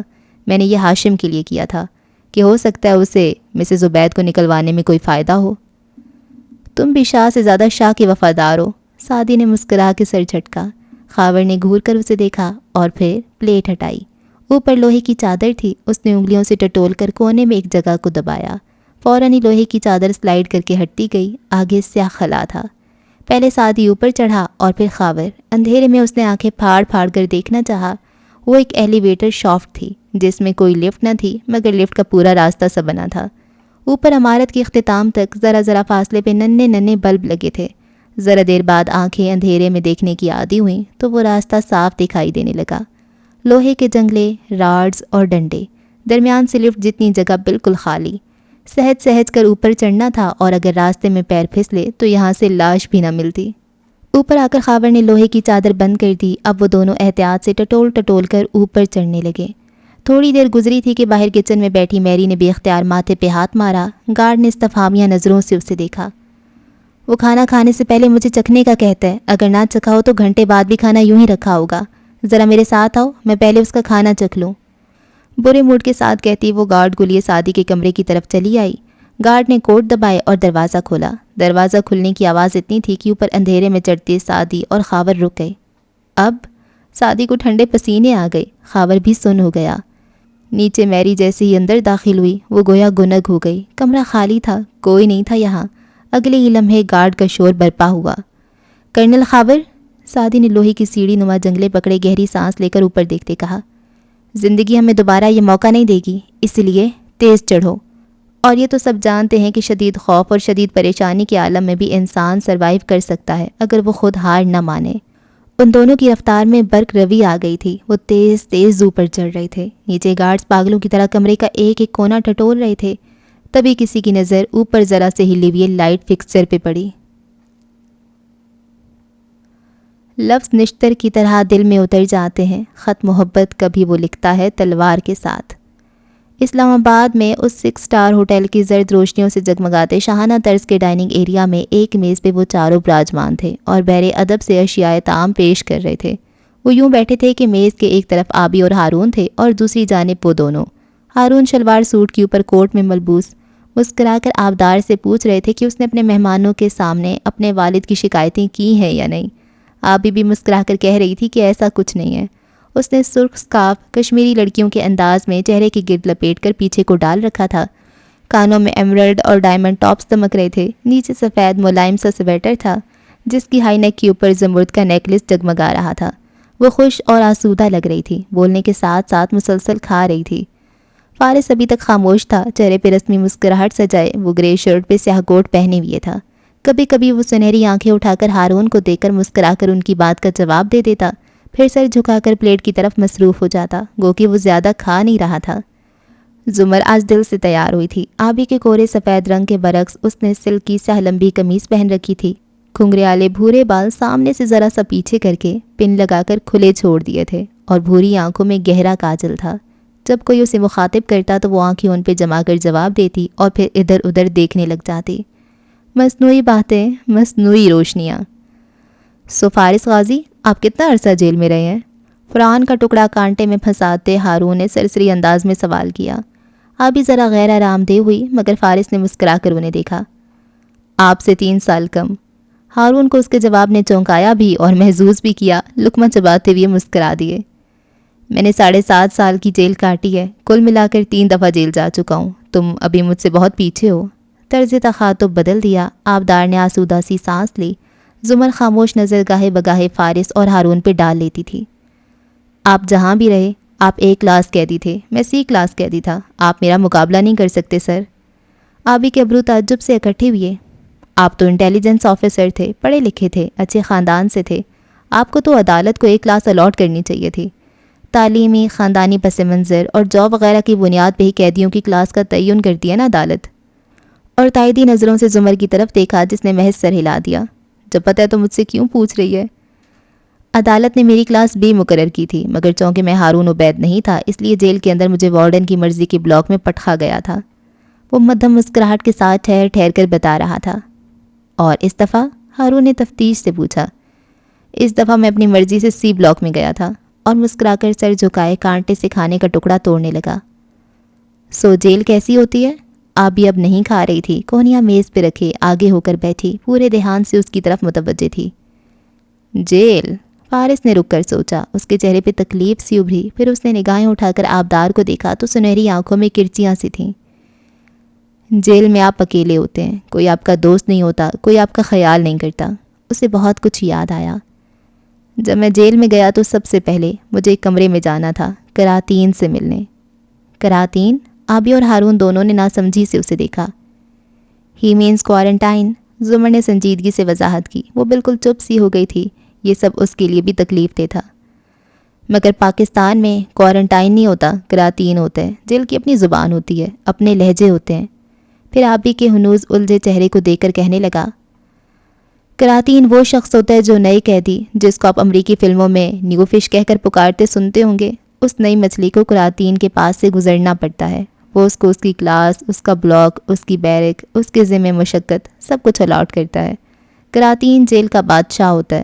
وہ قیدی کو پہلی ملاقات میں اسے نہ مارنے کے 25,000 لیتا ہے، وہ قیدی کو ہاتھ نہ لگانے کے 40,000 لیتا ہے، وہ ہلکا کام دینے کے 65,000 لیتا ہے، اور یہ رقم وہ ہر مہینے قیدیوں سے ملنے آنے والوں سے لیا کرتا ہے۔ وہ طے کرتا ہے کہ آپ کی جیل میں قسمت اور زندگی کیسی ہونے جا رہی ہے۔ اگر آپ اس کو ذرا سا بھی خفا کریں تو کراتین بادشاہ آپ کو بدنام زمانہ مجرموں کی بیرکوں میں ڈال دیتا ہے، اور آپ پوری رات اس خوف سے سو نہیں سکتے کہ آدھی رات کو کوئی آپ کو صرف تکلیف پہنچانے کے لیے چھرا مار جائے گا، اور آپ نہ بھی مریں تو وہ تکلیف وہ آپ کے اندر بہت کچھ مار دیتی ہے۔ اور دن کی روشنی میں تو ویسے بھی مارنے والے بہت ہوتے تھے۔ اپنی پلیٹ کو دیکھتے ہوئے وہ کہے جا رہا تھا، ہر روز شام 5 بجے قیدیوں کی چیکنگ ہوتی تھی۔ قطار میں جانوروں کی طرح کھڑا کر کے ان کا معائنہ کیا جاتا تھا، صرف مارنے پیٹنے کا بہانہ تھا، اور کھانا۔ میز پہ سجی انواع و اقسام کی ڈشز کو دیکھ کر وہ مسکرایا، زخمی مسکراہٹ۔ قانون کے مطابق ہر ہفتے میں 3 دن چکن اور بیف لازمی ہے، بریانی بھی بنے گی اور 2 وقت کی چائے بھی۔ صبح ناشتے میں سبزی کی بھجیا بھی ملے گی، مگر C کلاس قیدی اگر گوشت کی شکل دیکھتے بھی تھے تو وہ برڈ فلو سے مری ہوئی مرغیوں کا ہوتا تھا، یا پھر ہوتا ہی نہیں تھا۔ دال اور سبزی کی بھی سب سے سستی قسم ملتی تھی کھانے میں۔ ایک احسان حکومت کرتی ہے، گھر کا کھانا الاؤڈ ہے، مگر میری بہن جو حلوے اور میوے اور کھانے میرے لیے بھیجا کرتی تھی وہ بہت کم مجھ تک پہنچتا تھا، راستے میں ختم ہو جاتا تھا۔ میں ان کو منع کرتا تھا کہ وہ محنت نہ کیا کریں۔ میں نے زندگی میں اس سے پہلے کبھی رشوت نہ دی نہ لی، لیکن یہ کام بھی جیل میں شروع کیا۔ وارڈن کو 500 روپیہ فی بندہ ماہوار دو تو 4-5 لوگ مل کر اپنا چولہا لگا سکتے ہیں اور اپنا کھانا پکا سکتے ہیں۔ جگہ جگہ 5-5 لوگوں نے گروپ بنا کر یہ کام شروع کیا ہوا تھا۔ اسے ہانڈی وال کہتے تھے۔ میں بھی اس غیر قانونی اور رشوت انگیز کام میں 4 سال شامل رہا، کیونکہ میں لنگروں والی دال اور مری ہوئی مرغی نہیں کھا سکتا تھا۔ ہمارے جیسے معاشروں میں جہاں قانون نام کی کوئی چیز نہیں ہے، اپنی بقا کے لیے انسان قوانین توڑنے پہ مجبور ہو جائے اور اس کے پاس دوسرا کوئی راستہ نہ ہو تو کیا یہ کرنا غلط ہوگا؟ اس لیے اسٹیپنی احمد شفیع جب کہتا ہے کہ پریزن رائٹس ملنے چاہیے ہیں تو وہ ٹھیک کہتا ہے۔ وہ ٹھہرا اور سر جھکائے کانٹے کو پلیٹ میں پھیرا۔ میز پہ مسحور کن سا سناٹا تھا۔ آبی کا گلا رن چکا تھا اور آنکھوں میں پانی تھا۔ زمر بالکل خاموش اور سپاٹ تھی۔ ہارون نے گہری سانس لی۔ تمہارا واقعی مجھ سے کوئی مقابلہ نہیں ہے۔ وہ جیسے پوری طرح اس کی طرف متوجہ تھے۔ مگر تم نے کراتین والی بات پوری نہیں بتائی۔ رشوت تو تم نے ہانڈی باؤل کو پہلی دفعہ دی تھی، تو کراتین کو کیا دیا؟ فارس ان کو دیکھتے ہوئے زخمی سا مسکرایا۔ اس سے پہلی ملاقات کرنے والے خوف سے کانپ رہے ہوتے تھے۔ وہ بادشاہ تھا، ان کو کچھ بھی کہہ سکتا تھا، ان کی عزت کا جنازہ نکال سکتا تھا۔ میرے ساتھ اس نے گفتگو میری بیوی کے نام سے شروع کی تھی۔ آبی کا سانس رک گیا۔ اور آپ نے کیا کیا؟ میں نے اسے مارا۔ اپنی ابرو کی طرف اشارہ کیا۔ ادھر سے خون نکلنے لگا تھا اس کا۔ 12 ٹانکے آنکھ کے قریب لگے تھے۔ اس نے مجھے سی کلاس میں بدنام زمانہ مجرموں کے ساتھ شفٹ کر دیا۔ تب وہ جیل میں ایک اعلیٰ عہدے پہ فائز سرکاری ملازم تھا۔ آج وہ اسی جیل میں قید ہے۔ اور اس کو قید کس نے کروایا؟ آبدار نے سانس رو کے پوچھا۔ وہ زخمی سا مسکرایا۔ شاید کسی نے اپنی بیوی کے کردار پہ حملہ کرنے کا انتقام لیا ہو اور صرف مارنے سے اس کا دل نہ بھرا ہو۔ اور کندھے اچکا کر پوری توجہ سے کھانے لگا۔ آبی بھی اختیار مسکرا دی۔ اسے اس لمحے فارس پہ فخر ہوا تھا۔ نگاہیں موڑ کر ہارون کو دیکھا۔ وہ بھی اس کی کمپنی سے لطف اندوز ہوتے دکھائی دیتے تھے۔ آبدار کی گردن مزید اکڑ گئی۔ اس نے زمر کی طرف چہرہ پھیر لیا۔ اور آپ نے ڈلوایا تھا فارس کو قید میں، ہے نا؟ بہت سادگی اور معصومیت سے اس نے زمر کی آنکھوں میں دیکھ کر پوچھا تھا۔ لمحے بھر کے لیے اس میز پہ شدید تناؤ در آیا۔ فارس نے چونک کر پہلے آبی کو دیکھا، پھر زمر کو۔ اسے برا لگا تھا اور وہ ناگواری سے ٹوکنے لگا تھا جب آف کورس میں نے فارس کو گرفتار کروایا تھا۔ وہ آبی کی آنکھوں پہ نظریں جمائے مسکرا کر بولی تھی، کیونکہ مس عبید میں نے ساری زندگی لوگوں کو انصاف دلوانے کے لیے جدوجہد کی ہے۔ اگر میرے اپنے خاندان میں میرے ویژن آف ٹروتھ کے مطابق کوئی شخص مجرم ہے تو میں انصاف کی حصول کے لیے اس کے خلاف بھی کھڑی ہوں گی اور قانون کی پوری مدد کروں گی۔ کیا آپ ایسا کر سکتی ہیں؟ گردن اٹھا کر وہ ہموار مگر فخریہ لہجے میں بولی تھی، دل پہ جو گزری سو گزری۔ آبدار کا چہرہ پھیکا پڑ گیا۔ اس نے بمشکل تھوک نکلا۔ ہارون نے بھی تنبیہ نظروں سے اسے گھورا۔ شاید میں ایسا نہ کر سکتی، آئی ایم سوری۔ میں نے سنا تھا آپ نے سعدی یوسف کے میموریل ڈنر پہ کہا تھا۔ ہارون نے غیر آرامدہ پہلو بدلا، کہ آپ کے بھتیجے نے آپ کو اپنا گردہ ڈونیٹ کیا تھا۔ یہ سب بہت مشکل ہوگا آپ کے لیے، اس کا کھو جانا۔ وہ اب سخت الفاظ کا سر زائل کرنے کی کوشش کر رہی تھی۔ زمر نے گہری سانس لی۔ مجھے نہیں پتا وہ کہاں ہے، مگر مجھے امید ہے کہ وہ زندہ ہے۔ ان 8 ماہ میں چند لمحوں کے لیے بھی اپنا فون آف نہیں کرتی، اس ڈر سے کہ وہ کال کرے گا، اور اگر میں نے نہ اٹھایا تو کیا ہوگا، کیونکہ مجھے پتا ہے وہ سب سے پہلے مجھے کال کرے گا۔ میز پہ خاموشی کا دورانیہ بڑھ گیا۔ پھر ہارون نے ہمدردی اور اپنائیت سے پوچھا، وہ کس طرح کا انسان تھا؟ مہربان، نرم دل اور زمر کہنے لگی، مگر فارس نے چہرہ اٹھا کر اطمینان سے کہا، فریب کار۔ سب نے چونک کر اسے دیکھا۔ اب وہ سر جھکا کر پلیٹ میں چھری کانٹا چلاتے ہوئے کہہ رہا تھا، اس نے اپنے خاندان کے ہر فرد کو یہ یقین دلا رکھا تھا کہ سب سے زیادہ محبت وہ اسی سے تو کرتا ہے، رازدار بھی وہ اسی کا ہے، اور سب سے بڑی قربانی وہ اسی کے لیے دے گا۔ جب وہ نہیں رہا تو ہمیں معلوم ہوا کہ ہم میں ہر شخص ہی خود کو سعدی کا سب سے اچھا دوست سمجھتا ہے۔ ایسے شخص کو آپ فریبکار نہیں کہیں گے تو کیا کہیں گے؟ زمر کی آنکھوں میں آنسو آ گئے، مگر اس نے کمال ضبط سے ان کو اندر اتار لیا۔ اس نے فارس سے سعدی کا ذکر بہت کم سنا تھا، اور اس طرح تو شاید پہلی دفعہ، مگر پہلے کب وہ اسے بولنے کا موقع دیتی تھی۔ فارس قاضی، ہارون نے بہت امید سے اسے دیکھ کر کہا، میرے لیے کام کرو۔ میں جاب انٹرویو چائے پہ نہیں دیا کرتا، اور آپ سے اتنے اچھے دوستانہ ماحول میں ملاقات کرنے کے بعد میں آپ کے لیے کام کرنے کا سوچ بھی نہیں سکتا، کیونکہ دوستوں کے ساتھ کاروبار نہیں کیا جاتا۔ اگر تم سیاستدان ہوتے تو اتنی جیل کاٹ کر ووٹ ملتے۔ سیاستدان نہیں ہو، اس لیے اب نوکری تک ملنا مشکل ہوگی۔ نوکری کے بغیر تمہارا کیا بنے گا؟ وہ سمجھانے والے انداز میں کہہ رہے تھے۔ فارس بند ہونٹوں سے لقمہ چباتے ہوئے مسکرایا اور ذرا آگے کو جھک کر ہارون کی آنکھوں میں دیکھا۔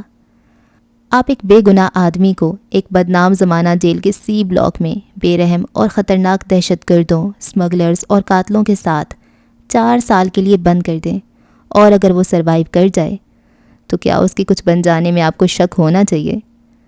بہت عرصے بعد ہارون کو کسی نے اتنا محظوظ کیا تھا۔ مسکرا کر اس بات میں سر ہلایا، میری پیشکش تمہاری میز پہ دھری ہے، مجھے جواب کا انتظار رہے گا۔ آبی بھی تائیدی انداز میں مسکرائی، اور زمر کو پتہ نہیں کیا مگر کچھ بہت برا لگ رہا تھا۔ تم بڑے لوگ ہو، سیدھے ہی گزر جاتے ہو، ورنہ کچھ تنگ سی گلیاں بھی ہیں بازار کے ساتھ۔ کولمبو پہ شام کی تاریکی پوری طرح چھا چکی تھی۔ شہر کی چمچماتی بتیاں روشن ہو گئی تھیں۔ اسٹریٹ پہ منتظر کھڑے تماش بینوں کا رش بڑھتا جا رہا تھا۔ ایسے میں تاریک ایلیویٹر شافٹ میں وہ کافی اوپر چڑھائے تھے اور نیچے لوہے کی چادر کو مسلسل توڑنے کاٹنے کی کوشش کی جا رہی تھی۔ چند گارڈز اوپر بھی دوڑے تھے، کہیں تو کھلتی ہوگی وہ شافٹ، مگر ہوٹل کے نقشوں پہ وہ بنی ہی نہیں تھی۔ تیسری منزل پہ رک کر خاور نے دیوار پہ دستک دی، ردھم میں 3 دفعہ۔ وہاں چوکور سا کارڈ بورڈ لگا تھا۔ اگلے ہی لمحے کارڈ بورڈ اندر سلائیڈ ہوا اور روشنی نظر آئی۔ آگے کھلی ہوئی الماری تھی۔ وہ دونوں یکے بعد دیگرے الماری کے اندر سے ہو کر اس کمرے میں آ کھڑے ہوئے۔ اتنے عرصے بعد سعدی یوسف نے کوئی اور کمرہ دیکھا تھا، روشن اور ہوادار، مگر اس نے ضبط نہیں کھویا، سنبھلا ہوا محتاط کھڑا رہا۔ سامنے کچن کا ہیڈ شیف کھڑا تھا۔ ان کو اندر لا کر اس نے جلدی سے کارڈ بورڈ برابر کیا اور الماری سے ایک بیگ نکال کر خاور کو تھمایا اور الماری کو لاک کیا۔ سو تمہیں ہمارے مطلب کرنل خاور کے پیغامات ملتے رہے تھے؟ سعدی نے خاور کو بیگ کی زپ کھول کر اندر تمام چیزوں کی تسلی کرتے دیکھا تو شیف کو مخاطب کیا۔ خاور سینڈوچ کے ریپر پہ کونے میں الفاظ لکھتا تھا اور مروڑ تروڑ کر پلیٹ میں رکھ دیتا۔ سارا کوڑا میری ڈسٹ بن میں پھینک دیتی۔ روز شام کو گارڈز کوڑا اوپر کچن میں جا کر ڈال دیتے۔ شیف ایک ایک ریپر چیک کرتا تھا، یقیناً اس کو پیغام ملے تھے۔ کرنل خاور کے مجھ پہ احسان ہے، میں ان کے لیے کچھ بھی کر سکتا ہوں، تمہارے لیے نہیں۔ درس دیدہ نظروں سے سعدی کو خشک لہجے میں کہا اور کپڑوں کا پیکٹ تھمایا۔ وہ بھی بس اس کو گھورتا ہوا آگے بڑھ گیا۔ خاور اب اس کے شانے کو تھپک کر اس کا شکریہ ادا کر رہا تھا۔ نیچے لابی میں ہاشم کاردار ہنوز صوفے پہ بیٹھا میلز کا جواب دے رہا تھا۔ گاہے بگاہے وہ گھڑی پہ بھی نظر ڈال لیتا۔ پراہرا کے اس اسٹریٹ تک پہنچنے میں کم وقت رہ گیا تھا۔ اوپر تیسری منزل کی لفٹ کے دروازے کھلے اور اندر خاور اور سعدی کھڑے نظر آئے۔ سیاہ پینٹ، سفید شرٹ اور سیاہ کوٹ پہنے، ماتھے پہ ویٹرز کی مخصوص ٹوپی سجائے وہ دونوں باہر نکلے۔ CCTV ریوائنڈ ہو چکے ہیں، کنٹرول روم میں کوئی ہمیں نہیں دیکھ سکتا، بس کسی شناسہ گارڈ سے نہ ٹکرانا۔ خاور اس کو ہدایات دے کر راہداری میں ایک طرف کو چلا گیا اور سعدی سر ہلا کر ٹرالی دھکیلتا ہوا دوسری طرف چلتا گیا۔ نیچے بیٹھے مصروف سے ہاشم کی طرف 2 گارڈز تیز تیز چلتے آئے تو رئیس الرٹ سا ہوا۔ ہاشم کو پکارا۔ اس نے چہرہ اٹھایا اور ان دونوں کے چہروں پہ اڑتی ہوائیاں دیکھ کر وہ بھی اختیار اٹھ کھڑا ہوا۔ اب وہ تیز تیز گھبراہٹ سے اسے کچھ بتا رہے تھے اور ہاشم کے چہرے کی رنگت متغیر ہو رہی تھی۔ پھر وہ بے اختیار آگے کو بھاگا۔ سعدی یوسف سر جھکائے ٹرالی دھکیلتے راہداری کے موڑ پہ آ ٹھہرا۔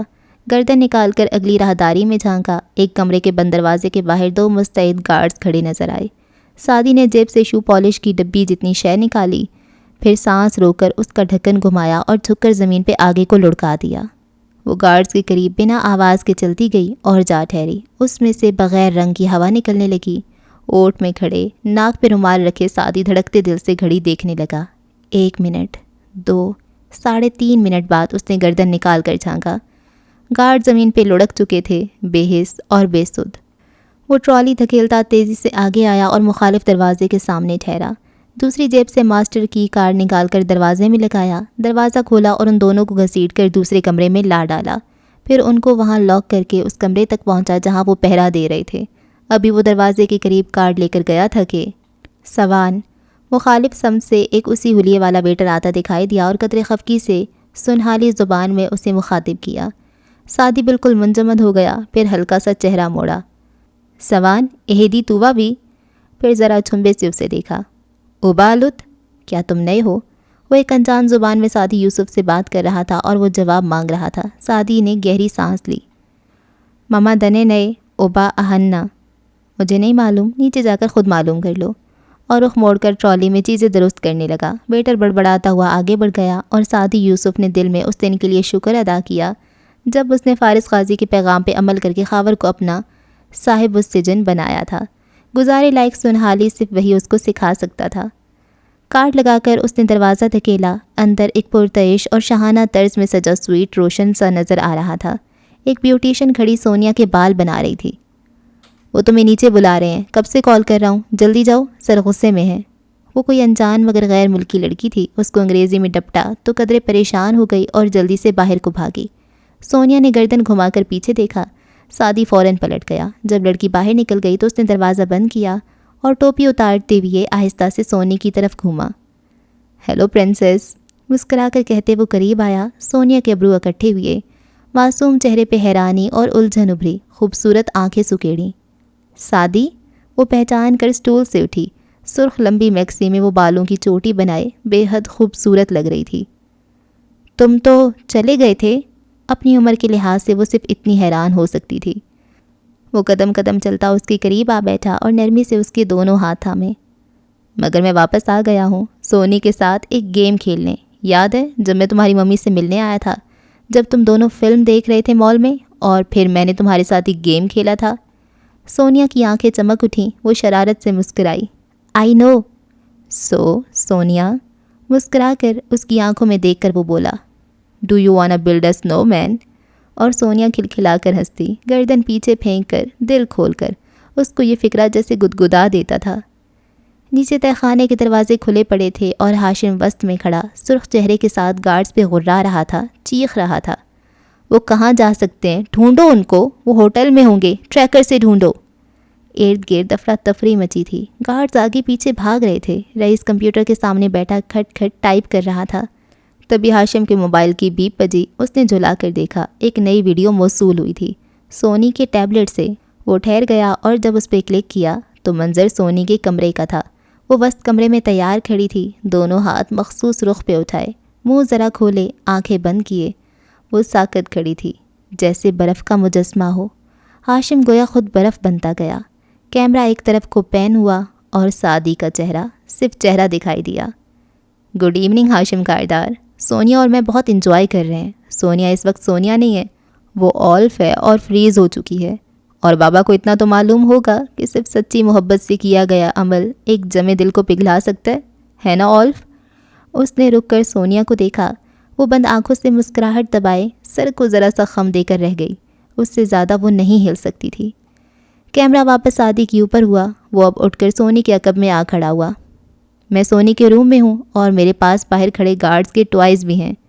ہاتھ لہرا کر بریٹا پستول دکھایا۔ اور میں پہلی بھی ایک گارڈ کو اس کی گرینڈ پیرنٹس تک پہنچا چکا ہوں، سو میری صلاحیتوں پہ تمہیں شک تو نہیں ہونا چاہیے۔ اب دیکھنا یہ ہے کہ سونی کے بابا سونی کے لیے، سوری آلف کے لیے کیا کر سکتے ہیں۔ میرے سارے لیگل ڈاکومنٹس لے کر اس کمرے میں آ جائیں اور مجھے یہاں سے بخیریت نکلنے دیں تو میں سونی کو پگھلا دوں گا، ورنہ سونی ہار جائے گی۔ اور ویڈیو بند ہو گئی۔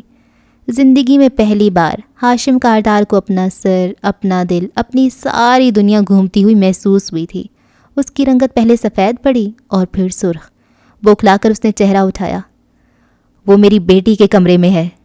تب تک کمپیوٹر کے سامنے بیٹھا رئیس بھی بول اٹھا تھا، وہ واقعی اسی فلور پہ ہے، وسط میں، یقیناً میں سونیا کے کمرے میں۔ اس کے کندھے کے اندر لگا ٹریکر میں نے ایکٹیویٹ کر دیا ہے، وہ اب بچ کر نہیں جا سکتا۔ اور خاور وہ کہاں ہیں؟ وہ زور سے چلایا تھا۔ ٹائی کی نوٹ ڈھیلی کرتے ہوئے اس نے آستین سے تر پیشانی پونچھی، دماغ ابھی تک گھوم رہا تھا۔ وہ بھی وہی ہیں، اس نے اپنے پیپرز مانگے ہیں، میں ادھر جا رہا ہوں، میرے پیچھے 5 آدمی میری بیٹی کے کمرے کی طرف بھیجو، تم دونوں کمرے کی پچھلی طرف سے آؤ، اور رئیس، وہ تیز تیز ہدایات دے رہا تھا، سنائپرز کو بلواؤ، وہ چھت پہ بیٹھ کر بیرونی دروازوں کو طاق میں رکھیں گے، سادہ کپڑوں میں گارڈز کو ہوٹل کے چاروں طرف بکھیر دو، وہ دونوں زندہ یہاں سے نہیں نکلیں گے۔ دانت پیس کر غصے سے کہتا وہ باہر کی طرف بھاگا۔ 2 گارڈز اس کے ساتھ دوڑے تھے۔ وہ لفٹ میں تھا جب فون بجا، سونیا کے نمبر سے کال آ رہی تھی۔ اس نے تیزی سے فون کان سے لگایا۔ اگر تم نے میری بیٹی کو چھوا بھی تو میں تمہارے ٹکڑے ٹکڑے کر دوں گا، لال بھبو کا چہرے کے ساتھ وہ چیخا تھا۔ گڈ ایوننگ ہاشم، کیسے ہو؟ مجھے بھی تم سے بات کر کے اچھا لگا، موسم کیسے؟ سونیا سے بات کرواؤ، تم سن نہیں رہے میں کیا کہہ رہا ہوں؟ تیز تیز نفس کے دوران ہانپتا کانپتا وہ پھر غرایا تھا۔ وہ تو بات نہیں کر سکتی، وہ فروزن ہے۔ کیا فلم ہے ویسے، کبھی ہمیں دوبارہ اکٹھے بیٹھ کر دیکھنی چاہیے۔ سعدی، لفٹ کے دروازے کھلے تو وہ باہر نکلا، چند گہرے سانس لے کر خود پہ قابو پایا۔ میں تمہارے ڈاکومنٹس لے آؤں گا، تمہیں جانے دوں گا، تم میری بیٹی کو کمرے سے باہر نکالو، خود بے شک کمرہ بند کر کے بیٹھے رہو، میں تمہارے ساتھ پورا تعاون کروں گا، مگر اسے جانے دو۔ مر نہ جاتے خوشی سے اگر اعتبار ہوتا، وہ گنگنایا تھا۔ تم اتنا نیچے کیسے گر سکتے ہو؟ وہ ایک معصوم بچی ہے، کوئی انسانیت، کوئی اخلاقیات باقی ہے تمہارے اندر، یا ایک قتل کرنے کے بعد تم ان سے بھی گزر چکے ہو؟ وہ افسوس اور بے یقینی سے کہہ رہا تھا۔ کوئی گھنٹی بجی ہاشم کاردار، یاد ہے وہ دن جب مجھے بے بس کر کے تم میری بہن کے بارے میں بات کر رہے تھے؟ میری بھی یہی حالت ہوئی تھی۔ الفاظ کے برعکس اس کا لہجہ اسپاٹ تھا۔ ہاشم نے پیشانی کو مسلتے ہوئے بمشکل خود پہ قابو کیا۔ اچھا میں کمرے کے باہر ہوں، بتاؤ کیا چاہتے ہو؟ دروازے کے سامنے کھڑے اس نے فکر مندی سے ادھر ادھر دیکھا۔ مستعد گارڈز اپنی گن نکالے چوکس کھڑے تھے۔ میرے تمام لیگل ڈاکومنٹس جن کی مدد سے میں واپس جا سکوں، میں نے منگوائے ہیں، چند منٹ لگیں گے، تم مجھے اندر آنے دو، کہہ کر اس نے دروازہ بجایا۔ لاک گھمایا، وہ بند تھا۔ وہ اندر جھانک بھی نہیں سکتا تھا، وہ پاگل ہو رہا تھا۔ سعدی دروازہ کھولو، اس نے زور سے بجایا۔ اگر تم نے ایک دفعہ پھر دروازے کو ہاتھ بھی لگایا تو میں اس کی جان لے لوں گا۔ دروازہ صرف تب کھلے گا جب تم ڈاکومنٹس لاؤ گے، اور سنو، تم اکیلے آؤ گے۔ ہاں میں اکیلا آؤں گا، مجھے 5 منٹ دو۔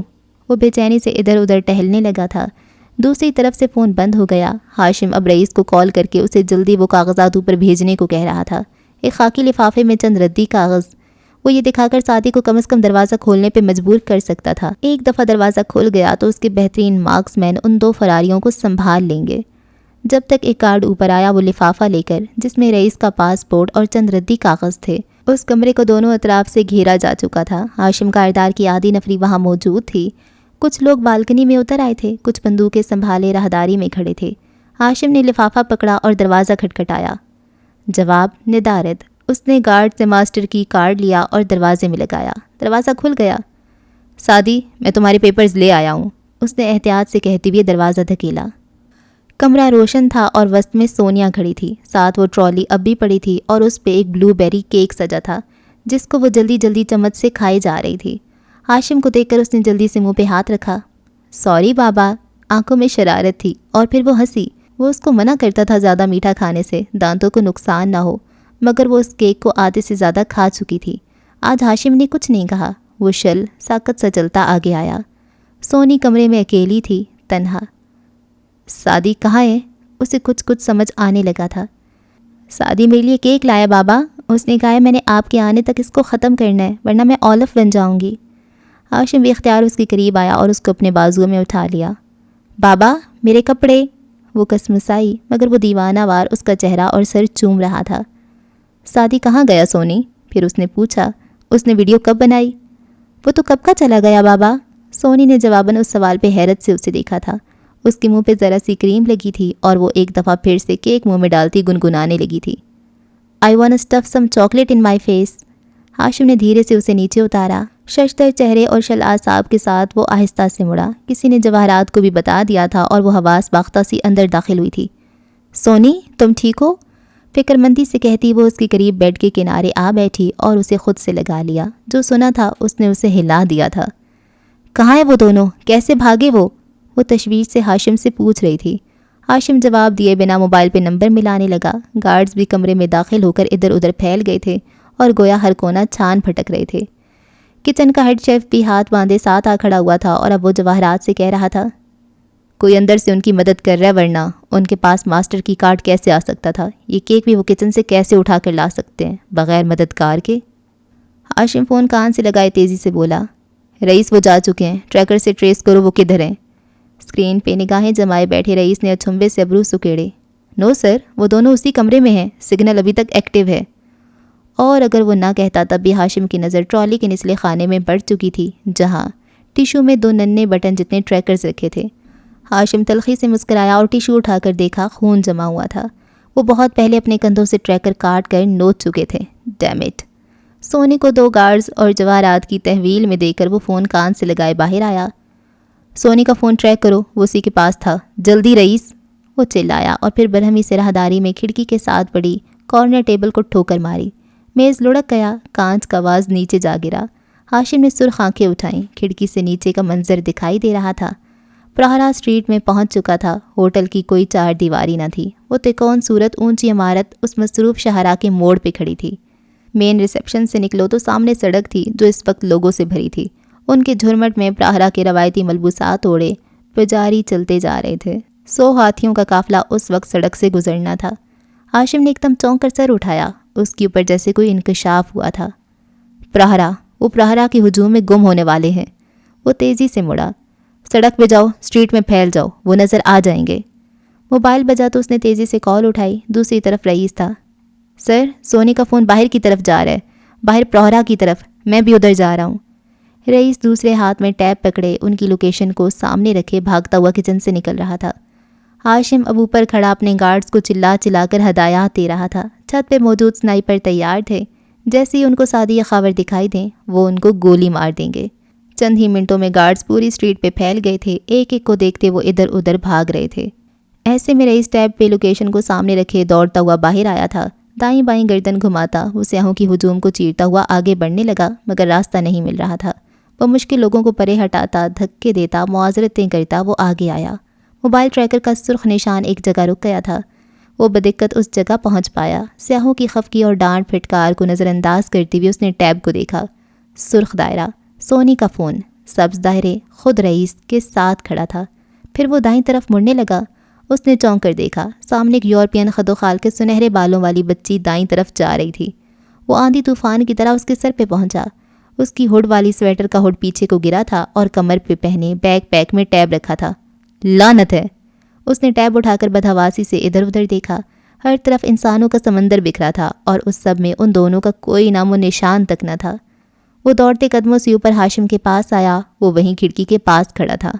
سر، پھولے تنفس کے دوران اس نے کہا، وہ نہیں ہے، یہ فون انہوں نے پرہرا دیکھنے والی ایک بچی کے اوپر پلانٹ کر دیا اور خود رش میں آگے نکل گئے۔ 20 لوگ سڑک پہ پھیلے ہو اور کسی سے وہ 2 لوگ نہیں پکڑے گئے؟ وہ دہاڑا تھا، بار بار آستین سے پیشانی پہنچتا، دل چاہ رہا تھا اس کو شوٹ کر دے۔ یہ کیسے ہو سکتا ہے کہ وہ اتنی جلدی نکل گئے ہوں اور تمہیں نظر ہی نہ آئے ہوں؟ سلمانی چوغے پہن رکھے تھے انہوں نے یا؟ ہاشم رکا، ایک دم سے اس کے اوپر ڈھیر ساری ٹھنڈی برف گر گئی تھی۔ آہستہ سے اس نے گردن موڑی اور نیچے سڑک پہ بہتے پرہرا کو دیکھا، سیاحوں کے رش کو دیکھا، ہاتھیوں کو دیکھا۔ نہیں، ہم غلط تھے۔ پرہرا پریڈ صرف ڈسٹریکشن ہے، ہمارا دھیان بٹانے کے لیے۔ وہ پرہرا کی ہجوم میں گم ہو کر نہیں نکلنے والے تھے۔ چونک کر ان لوگوں کو باری باری دیکھا۔ کیا اس ہوٹل سے نکلنے کا کوئی اور راستہ بھی ہے؟ رئیس نے سوالیہ نظروں سے گرے کوٹ والے گارڈ کو دیکھا جو ہوٹل کی سیکیورٹی میں سے تھا۔ اس نے فوراً نفی میں سر ہلایا۔ نہیں سر، دروازوں کے علاوہ اور کوئی راستہ نہیں ہے۔ پیچھے کھڑا شیف خاموشی سے ان کو دیکھتا رہا۔ کارا، ہاشم شعلہ بار نظروں سے اسے گھورتا 2 قدم آگے آیا۔ میں ابھی تک ایسے کرمنل سے نہیں ملا جو ایک عظیم الشان ہوٹل بنائے، اس کے تہہ خانے میں ذاتی جیل رکھے اور پھر پولیس کے اچانک ریڈ سے بچنے کے لیے کوئی خفیہ راستہ نہ رکھے۔ مجھے بتاؤ، کوئی اور راستہ ہے یا نہیں؟ سر، آپ میرا یقین کریں، یہاں پہ کوئی دوسرا راستہ نہیں ہے۔ ہوتا تو میں آپ کو پہلے بتاتا۔ پہلے یہاں پہ مین ہولز تھے، مگر بعد میں ان کے اوپر سروسز باتھ روم بن گئے تو وہ بھی بند ہو گئے۔ اور ہاشم نے پوری قوت سے اس کے جبڑے پہ مکہ دے مارا۔ وہ پیچھے کو لڑک گیا، دیوار کا سہارا لیا اور گرتے گرتے بچا۔ ان کے پاس کمروں کے ماسٹر کی کارڈز ہیں، بے ہوش کرنے والی گیس ہے، اسلحہ ہے، ہوٹل کی وردی ہے، کوئی اندر سے ان کی مدد کر رہا ہے، اور تمہارے جیسے گدھے کا خیال ہے کہ ان کی مددگار فرش کی چند اینٹیں اکھاڑ کر ان کے لیے مین ہول کھول کر نہیں رکھیں گے؟ وہ چیخا تھا جس کے منہ پہ لگی تھی۔ وہ خون آلود منہ پہ ہاتھ رکھے سر جھکائے سیدھا اٹھ کھڑا ہوا۔ کدھر ہے مین ہولز؟ لے کر چلو مجھے ادھر۔ ایک دفعہ پھر گارڈز کی دوڑیں لگ گئی تھیں۔ باتھ روم ایریا میں اسے مین ہول کی جگہ کا پتہ لگانے کے لیے کسی راکٹ سائنس کی ضرورت نہیں تھی۔ کونے والا باتھ روم بند تھا اور اس کے اوپر خراب ہے کا سائن صاف نظر آ رہا تھا۔ سر، یہ کل سے لیک ہو رہا تھا، آج بھی ٹھیک نہیں ہو سکا۔ ہیڈ آف سیکیورٹی اس کا دروازہ کھولنے لگا تو وہ اندر سے لاکڈ تھا۔ ہاشم نے اسے پرے دھکیلا اور بوٹ سے دروازے پہ ٹھوکر ماری۔ 1 2 اور دروازہ اڑتا ہوا دوسری طرف جا لگا۔ اندر فرش کے کونے میں اتنی جگہ اکھڑی پڑی تھی کہ ایک آدمی نیچے اتر سکے۔ نیچے 30 فٹ کی اترائی تھی اور اس کے نیچے لمبی سرنگ۔ ہاشم آگے آیا اور اس مین ہول کے دہانے پہ کھڑے ہو کر گردن جھکائے اندر کو جھانکا۔ اوپر ایک ٹائل تلے کاغذ رکھا تھا۔ ہاشم نے جھپٹ کر اسے اٹھایا اور چہرے کے قریب لایا۔ Every once bit of a fixer upper. وہ سادی کی لکھائی لاکھوں میں پہچانتا تھا۔ غصے سے مروڑ کر کاغذ پرے پھینکا۔ گارڈ اور رئیس باہر کو بھاگے تھے، کچھ لوگ اندر اتر رہے تھے، کچھ باہر سے اس کے دوسرے دہانے تک جا رہے تھے، مگر ہاشم کاردار جانتا تھا کہ وہ لوگ اب تک بہت دور جا چکے ہوں گے۔ اوکے جی، فائنلی سعدی چلا گیا ہے، جیل سے باہر آ گیا ہے۔ فائنلی اب وہ زمر سے بات کرے گا اور سب صحیح ہو جائے گا۔ اور وہ بہت دور چلے گئے ہیں، یہ اچھی بات ہے کہ یہی نہیں کہیں چھپے ہوں اور ہاشم ان کو ڈھونڈ لے۔ اب نہیں وہ ملیں گے ہاشم کو، لیکن وہ اب سری لنکا سے پاکستان بھی تو پہنچ جائیں نا، پہنچ جائیں گے یار۔ وہ اب گم ہو چکے ہیں، وہ آزاد ہو چکے ہیں۔ خاور پھر سے نہ ہاشم کا لوئل نکل آئے اور سعدی کو اس کے حوالے کر دے، کچھ بھی ہو سکتا ہے۔ اور شکر ہے اللہ، اتنی ٹینشن ہو رہی تھی مجھے، اور وہ پھر سے میری آ گئی، میں کھانا چکھ لوں۔ اللہ کی بندی چھوڑو کھانے کو، ان کو جانے دو. اور اچھا سعدی نے وہ جان بوجھ کے کیا تھا تاکہ میری کو اس کی جاب مل جائے، وہ ان کا اعتماد واپس حاصل کر لے. ٹھیک ہو گیا. اور فارس اب مجھے اچھا لگ رہا ہے، جو سب کو اچھا لگتا ہے نا. فارس ہو رہی تھی تو مجھے بھی اچھا لگ رہا ہے. ریزرو سا ہے، کام کی بات کرتا ہے، بہت سی باتیں چھپا جاتا ہے، ایکٹنگ کرتا ہے، مزے کا انسان ہے. ہاشم بھی اچھا لگ رہا ہے مجھے. اور ہاشم، مجھے لگا تھا ہاشم بدل جائے گا، ہاشم اب اچھا ہونا چاہتا ہے، کہتا ہے موو آن کا وقت ہے، موو آن کا وقت ہے. اور اب پھر وہ کہہ رہے ہیں اسنائپر لاؤ ذرا ان کو گولی مارو. پر وہ خود بھی تو پھنس گیا نا، وہ جائیں گے تو یہ بھی تو پکڑا جائے گا نا. اچھا جی. اور کیا ہوا ہے؟ حنین کی نماز، ہاں وہ اچھا تھا. وہ آپ کے اندر نا ایمان تھوڑا سا روشن ہو جاتا ہے، فریش ہو جاتا ہے، تازہ ہو جاتا ہے. تو وہ اچھی چیز تھی. اور کیا ہوا ہے؟ اور وہ انہوں نے گھر بیچ دیا. شکر ہے نیکسی سے دور نکلے، سکون آیا. کوئی وہاں سے بھی یہاں سے بھی، ہر طرف سے اب سکون مل رہا ہے. دیکھتے ہیں جی آگے کیا ہوتا ہے. دعاؤں میں رکھیں یاد. اللہ حافظ.